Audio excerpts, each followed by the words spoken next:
All right, welcome to this explainer. I want you to imagine just for a second that you're the director of a major stage play. The house lights go down, the curtain rises, and you have a totally crucial choice to make. Who gets the spotlight? Do you shine it on the actor who's performing the action, or do you shine it on the object they're interacting with? Well, in English grammar, you actually are that director, and the lighting tool you use to control focus is called voice. Today, we're mastering a very specific, highly effective grammatical tool, the passive voice with modals, and we'll be looking at it through the really engaging lens of our source materials theme on equality. Here's our roadmap for today's explainer. We'll be covering shifting the spotlight, the modal passive formula, choosing the right voice, speaking up for equality, and finally, wrapping up. Let's get right to it. Section 1. Shifting the spotlight and asking who gets the attention. You see, grammar isn't just a rigid set of rules. It's actually a strategic way to control focus. Whenever you write, you have to ask yourself a key question. Who is doing the action? And honestly, does it actually matter? In a lot of cases, the doer is unknown, unimportant, or just totally obvious. If the receiver of the action is the vital part of your message, the passive voice is exactly the tool that lets you drag that receiver right to center stage. Take this active sentence from our source material. Engineers may build a new bridge. Here, the engineers, they get the spotlight. But you know, if you live in that town, the exciting news is the bridge itself. In the passive version, a new bridge may be built. The bridge takes center stage. The phrase by engineers is completely optional. Just like that, the spotlight has successfully shifted. So, the absolutely crucial point here is understanding what happens when we add modals to this spotlight shift. A modal passive is a grammatical structure used to emphasize the receiver of an action, combined with a modal verb to express possibility, necessity, or obligation.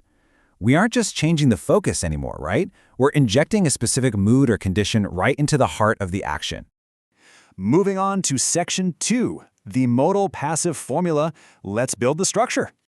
I want you to treat this grammar rule like a simple, elegant math equation, because if you follow the formula, you will master this structure.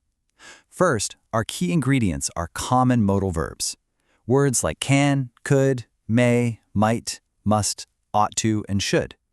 Think of these as your flavor packets. Words like can or may add a flavor of possibility, while words like must or should add a heavy sense of strict obligation or necessity.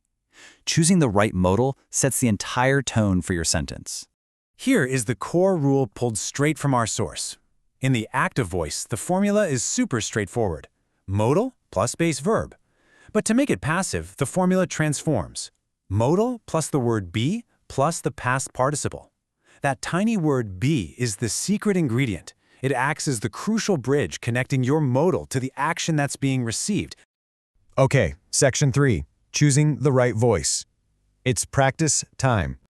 Now that we have the formula firmly in mind, let's do a rapid-fire guessing game using the text exercises. I'm going to read a sentence, and you decide if the active or passive option is the logical choice. Ready?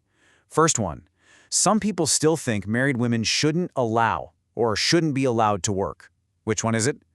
Well, if you chose shouldn't be allowed, you absolutely nailed it. The women are the ones receiving the permission, so we definitely need the passive voice. Let's try another one from the text. Both men and women can work or can be worked as surgeons. What do you think for this one? Okay, in this case, it's the active voice, can work. Why? Because the men and women are the individuals who are actively performing the job of a surgeon. They aren't having the work done to them, they're doing it themselves. How about this one? Cooking classes may be offered to all students. This one is a fantastic example of pure logic. Cooking classes are inanimate concepts, right? They can't exactly walk around, hand out flyers, and offer themselves to people. So the passive may be offered is the literally only logical choice here. The classes are receiving the action of being offered by the school. Last one for this practice round. All the food must prepare or must be prepared before the guests arrive.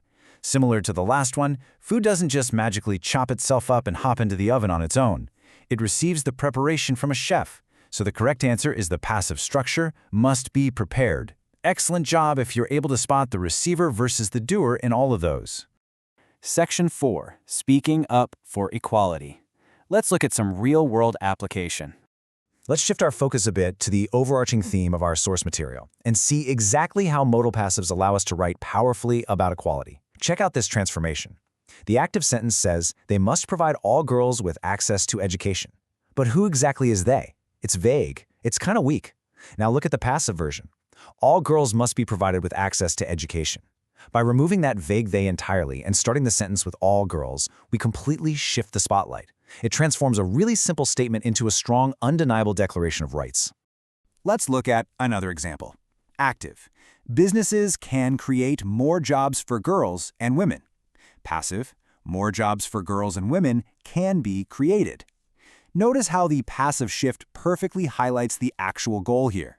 The priority is more jobs for girls and women, not the corporations doing the hiring. The passive voice puts the single most important concept right at the front of the line. Let's see how this builds with another one. Active. Government should improve education in rural areas. Passive. Education in rural areas should be improved. It is definitely worth noting that modal passives are very often the language of laws, policies, and formal recommendations. By making education in rural areas the focal point of the sentence, it suddenly sounds way more authoritative, objective, and urgent. And this brilliantly illustrates the ultimate power of this grammar rule.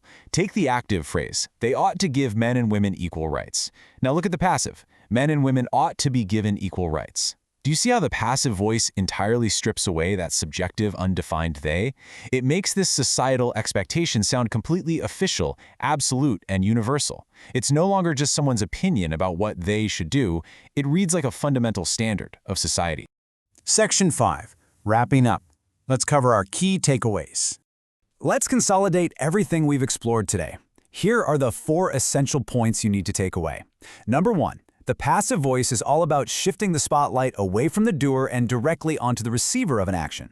Number 2, adding modals like can, must, and should injects vital nuances of possibility, obligation, or necessity into your sentences. Number 3, the magic formula to build this is modal plus be plus the past participle. And number 4, as we've clearly seen, this isn't just a dry grammar rule. It's a highly effective, powerful tool for objectively discussing rights, policies, and systemic changes. As our source material wisely reminds us at the very end of the lesson, consolidation is absolutely key to mastery. Keep learning and practicing. I highly encourage you to take these concepts straight into your workbook exercises to build up that grammatical muscle memory. You have the formula, now you just need the repetition. So I'll leave you with this final thought. How will you use modal passives to shift the spotlight in your own writing today? The very next time you sit down to draft an email, an essay, or a proposal, I really want you to think like that stage director. Decide exactly who or what deserves center stage and use your grammar to put them there. Thanks for joining me on this explainer, and as always, keep learning.